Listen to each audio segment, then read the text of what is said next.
Zillow is now telling us it's a buyer's market in Atlanta. Realtors around here are believing it, and the interest rates seem to be as schizophrenic as this college football season has been. We're talking about the Atlanta real estate market, and we're doing it right now. Let's do it.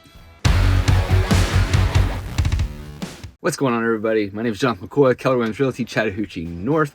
Realtor here for 12 years and an Atlanta native for 45, and we're jumping into the Atlanta housing market numbers. Now, before we get into the depths of these numbers, just remember that you're getting these numbers exclusively here on this channel. You're not going to find these anywhere else as deep as we're going. And for those that want even more detailed numbers about certain cities around Metro Atlanta, well, guess what? We're going to bring those to you this month as we're diving into Alpharetta and Johns Creek, Duluth, Peachtree Corners. So be aware that these numbers are coming soon this month. This is going to be new. So if you want more content just like this, hit that thumbs up button, subscribe, and drop a comment below if, as I'm doing these, you want certain cities to be hit or different types of numbers, because I'll get it to you. Now, with all that being said, yes, Zillow has now said that it is a buyer's market here in Atlanta. And yeah, I don't care what Zillow says. I know a lot of people love going there, looking on their site, but I just think they're dead wrong. And there's a number of agents that are believing kind of Zillow, but also kind of doing the same thing they do every September, freak out when the numbers start showing, looking like it's a shifting market. However, if you've been paying attention to this channel for any length of time, you know seasonality hits, and I've said it early on and I'll say it again. When schools get back into session, we always see a dip in the market, and I'm going to show you today that that dip has come back up. What's really happening with realtors out there too that are kind of agreeing with Zillow that all of a sudden we're in a buyer's market is they never really understood or actually experienced a true buyer's market. I've been in this business long enough. I actually came in when it truly was a buyer's market, when homes were sitting 90 days, 120 days on market. There weren't a lot of buyers out there. So I know what a buyer's market looks like, not just with numbers, but just in experience. And I think what's happening is you have a lot of agents now in the business that never experienced that. They've always experienced when it's been a seller's market, which it's been for a while. And that's kind of caused them to think, as it slowed down, that all of a sudden it is a buyer's market. And again, I'm going to show you that I don't agree with that. So drop a comment below. I'd love to hear your thoughts if you think it is. But bring some stats, some numbers, some actual data for me. I'm going to bring you data to probably show you that it's not. So let's jump into this right now. All right, so we are starting with this year-over-year analysis. We're looking at October 2023 compared to October 2024. And as we can see, it's typical for this year especially. Active numbers have gone up. We've seen this all year long. We have had more inventory than compared to last year, and that's all right. Interesting though, pending numbers have also gone up. That's actually hasn't been as typical for this year. So we've seen a little bit more activity here with 4,045 homes being under contract now than we did this time last year. So a little bit of indicator here that market's ticking up a little bit. Now, this has a lot to do with the rate. The interest rate dropped down to low sixes, even had some in the very high fives that I saw for a brief minute, but that didn't last long. If you're paying any attention, rates jumped back up to over 7, and now they're just below it in the high sixes last time I saw. Fed did drop the rate again, cut it by 0.25 base points, but I think with all that said, the Fed cutting the rate doesn't have a direct effect on interest rates. It's got an indirect effect, and we didn't really see too much change here, waiting for the newest numbers to come out for rates. But I think this kind of showed a little bit of insight of what's happening, and we've got a big buildup, I believe, of buyers. Have said that for a while, just waiting for these rates to come down. However, if you make it a waiting game, it could be the problem as we go into next year. We'll see. I think rates are really going to drive whether this market gets back kicking up again or not. So it's definitely something to keep an eye on. I think if we see rates drop 5.5, 5, then all of a sudden we'll see a big tick up in the market. However, I don't think rates are actually going to do that. So I think we're going to constantly see this kind of a little bit of wave of people coming in and out if rates do tick down and then back up. Pending ratio here, only 27% of homes are under contract. So just over 1 out of every 4 homes have gone under contract. Solds are up compared to last year. Again, this is, I believe, again, a little insight into interest rates being a little better. But 3,187 failed listings. So just under 40% of homes at 39.7 have failed. So just under 40% of homes that have gone on the market, stay on the market, don't sell, and they take them back off. Now, they could come back on the market again at some point in time. For right now, 40% of homes are not selling, meaning the price is just too high on it. And buyers are being smarter, thankfully, of not going crazy on houses. So it's always a battle back and forth between buyers kind of going crazy and then settling in, sellers going crazy with their prices, sometimes getting them and then settling back into seeing what the market's doing. Months of inventory, we're seeing at 3.4 months of inventory. So first indicator here showing you again, it's not a buyer's market. 3.5 months of inventory. We're still super low on inventory. Again, for a single family detached home, it's going to take a while to have this inventory build up enough so we can consider it more of a neutral market or a buyer's market. Definitely still a seller's market. Now, this isn't necessarily the case for attached homes. I'll be dropping a video soon on attached homes here, so condos and townhomes, to show you that that market's still shifting some. Definitely one to keep an eye on, even if you're in single family homes, to see if that starts showing up in detached homes. But as right now, that's not. And I've got a theory for that, but I'll share them in that video coming soon. Interesting number here though. Median sales price is down compared to last year by 1.1%. So we're now sitting at $445,000 is the median sales price here in Metro Atlanta. That indicator does show at least that there's a movement towards a buyer's market. And somebody might look at this number and say, okay, look, prices are coming down. Yeah, one indicator doesn't make it necessarily a buyer's market, but it does indicate that, again, buyers can only pay so much right now. So I actually think, obviously if you own a home, you don't want to see your price go down, but overall, this is a good thing here that's happening. We need some more affordability in our market.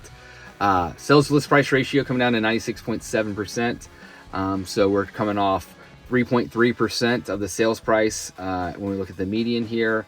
So again, a little bit of negotiation room for buyers out there, but that's dependent on the price set on the home. I'm going to show you a document, some data in a bit near the end here. We'll dive into a little bit of what to do and how to figure out if a home maybe is overpriced or not, outside of doing comparative properties, which your agent or you're buying a home on your own, you should be doing. And then days on market, we're looking at 37 days on market. Again, that's not too crazy, just a little over a month. I'm telling you, when it's a buyer's market out there and sellers are staying on the market like 90 days. So neutral markets around 60. But again, not there right now. If you're watching this video and you're looking to list your home and you kind of want to know what the maybe value is of your home, I put a link down below. Click on it, fill in your information, and you'll get an instant value for your home. Of course, if you put your information in, yes, I'm a real estate agent, I will contact you. Some of you out there may just be looking to just put it in there just to get an idea. You're not looking to sell right now, and that's perfectly fine. You want to kick the tires a little bit, awesome. If you are looking to sell from the next year or so or less, when I contact you, I'd love to talk with you more, get over to your home, take a look at it, give you a more accurate idea of what your home could sell for. But that is below. Again, not going to bug you, but I will contact you if you do put your information in below. Like I said, keeping it real here. So again, that link's below. Let's continue on. All right, we're looking at the 6 months trend. So since we do, want to keep an eye on what's going on in the market, but again, seasonality takes a role. We look back in May, low inventory, 37.2% of homes under contract. So things were popping, 99.1% sales to list price ratio. We see the high price in June at $499,000. So again, things were kicking pretty good. And then after June, we see this drop. And now we're down again to $445,000 as the median sales price. But actives have gone up for pretty much most of the year, which is normal. I expect November, December, we're going to start seeing actives come down we'll start seeing pendings come down. And then, I mean, we'll probably see some decent pendings for one more month. But again, that's going to start coming down. Same thing with solds. Once the holiday season hits, November, December, into January, you're going to see less action on the market. If you are selling right now, doesn't mean you can't sell, doesn't mean you can't get top dollar for your home. You got to be aware it's going to slow down a bit. If you're a buyer, actually some of the best months to buy are coming up November, December, into January, because not as many people are out there trying to buy, but there's also not as many homes to kind of choose from. If you are a buyer, sometimes this is a great month to start looking at, if there are not a lot of homes, the new construction market. Sometimes you get some really good deals here. New construction wants to get those homes built and sold. And if those start to stagnate, you'll get some good deals, some incentives. So it's just one place for you to look if you are looking to purchase. Inventory. So again, seasonality, you can kind of see it, a little bit of insight here. We went up to 3.6 months and then boom, in September, and then dropped down a little bit to this 3.4 months here in October. So seasonality, you see it every year, beginning of school hits, every year market slows down, every year real estate agents think all of a sudden it's a big change in the market. It's not, at least as I'm seeing right now. Days on market have gone up some, no biggie. So not too much craziness here on this chart there. Looking at this next chart here, we're looking at months of inventory. So very important to know in the price point you're looking at of where you stand in terms of months of inventory. If you're looking to sell, how much competition you have. If you're looking to purchase a home, how many homes look like they're available. So again, this is based on the number of homes against how many homes are being purchased and the rate at which they're being purchased. And we can see big seller's market for all the way up to 1.5 million. After that, we got a balanced or neutral market here at 1.5 to 2, and then above 2, we're looking at actually a buyer's market. So again, buyer's market, one indicator is months of inventory to look at. With all that said, a few things I've been pointing out. One is it's very interesting to see the 700 to 800 and now the 800, 900,000. This is the second highest months of inventory that we're seeing. For whatever reasons, we're seeing these kind of second homes, maybe a third home, these larger homes in that 700 to 800, 800, $900,000 market. They really had low inventory. There's either not a lot of people selling and or more people trying to buy these second homes. So I think probably there's a lot more people just staying put. They're not downsizing.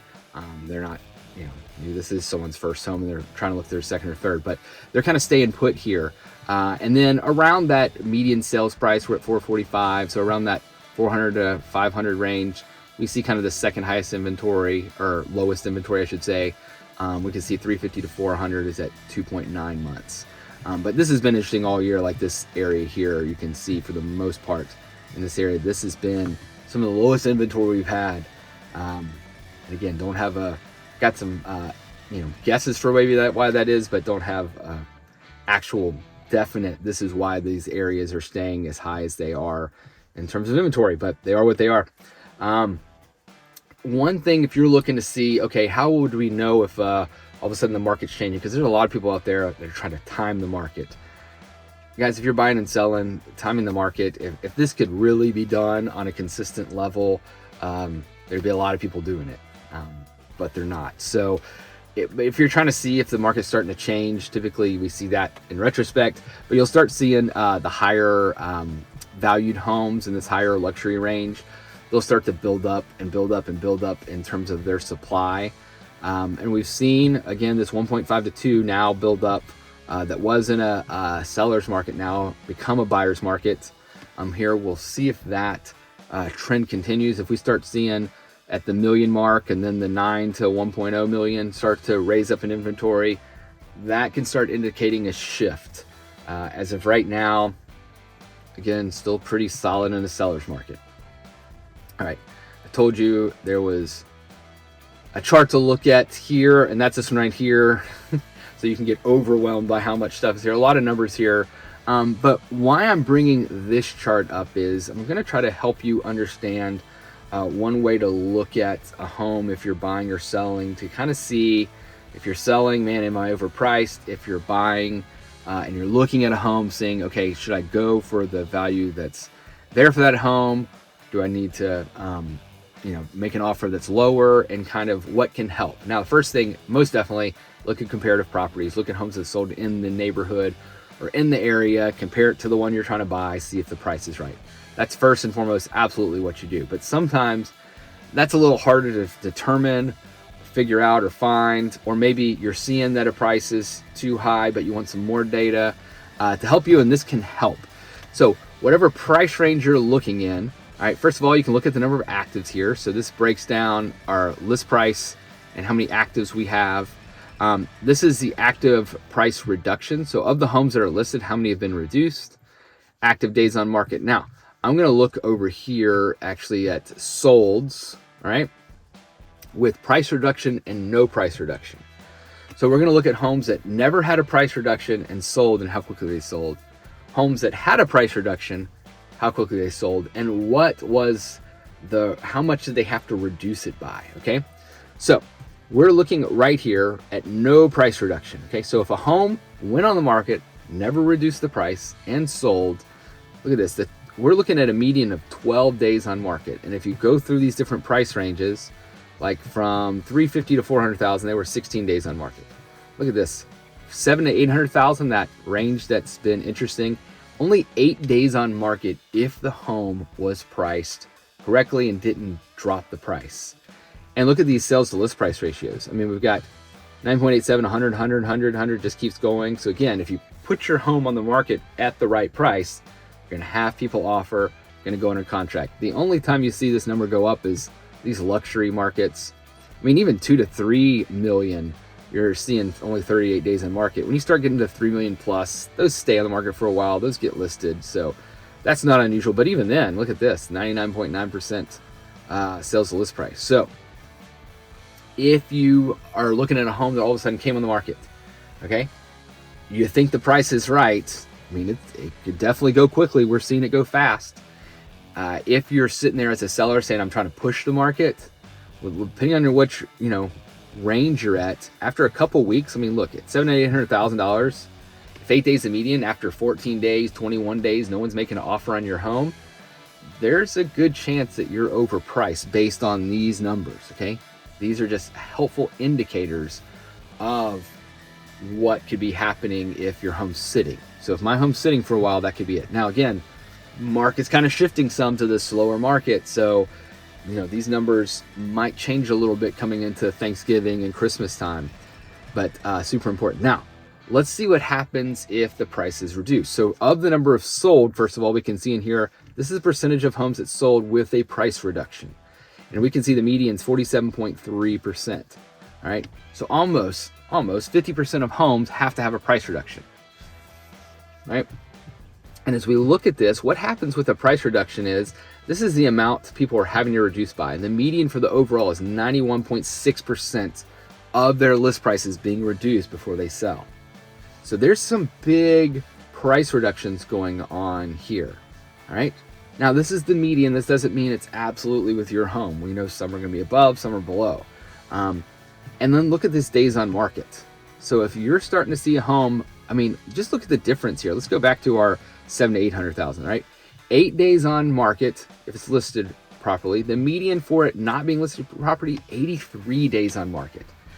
That is a big hit. And look at the hit that you're taking in your sales to list price ratio. So it's very important to look at these numbers, use them as a tool with your other tools, with your comparative properties to see. But this can give you some help in terms of, okay, a home's priced too high in the $400,000 range. How much maybe should it come down? Well, the median's telling you it might be 92.5%. Days on market, 74. So if you're looking at a home that's sitting there, 21, 28 days, starting to get over what the median is for no price reduction, then you're sitting here thinking, okay, let's just let it sit. It's going to be a while. And once they start dropping the price, you can get an idea maybe of how many days it might take and maybe how much they might come down based on numbers. So just crunching pure data here. This is a tool. Don't just use this specifically. use your comparative properties as well. But that's how I use numbers to help me, along with comparative properties, to figure out prices of homes. And if you're selling out there, definitely important to know that if you miss the price and it's too high, if you're sitting in an $800,000 home and you just make a $5,000 adjustment, that's not going to be enough. All right. If you're only $5,000 off, someone's going to still make an offer.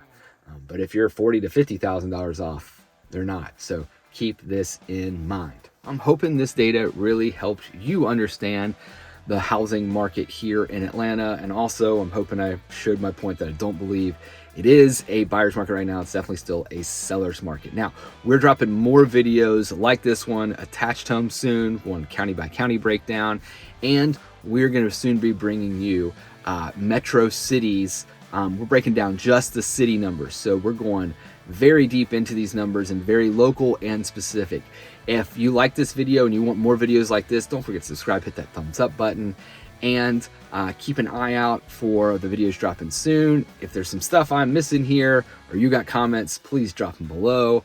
Thanks so much for watching. See you next time.